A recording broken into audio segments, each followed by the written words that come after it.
opiskelin johtamisen ja yritysjohtamisen erikoisammattitutkintoa ja se oli erityisesti suunnattu sote-alan osaajille. Eli se oli tosi mielenkiintoista ihan silläkin, että siinä keskityttiin pitkälti tähän meidän ammattialan kenttään ja se tuki tätä nykyistä työtäkin tosi hyvin.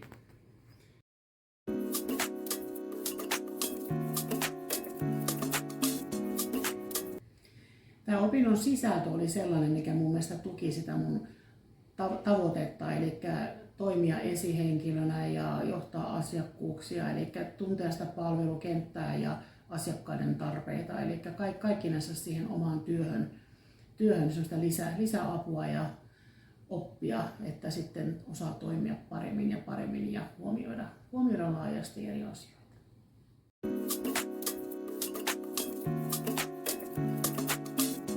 Tämä ei ollut kovin rankkaa niin kokonaisuutena, ehkä just sen takia, että mun työhön sisältyi juuri osa-alueita ja mä pystyin suoraan yhdistämään tiettyjä tehtäviä, mitä justiin opinnoissakin oli menossa.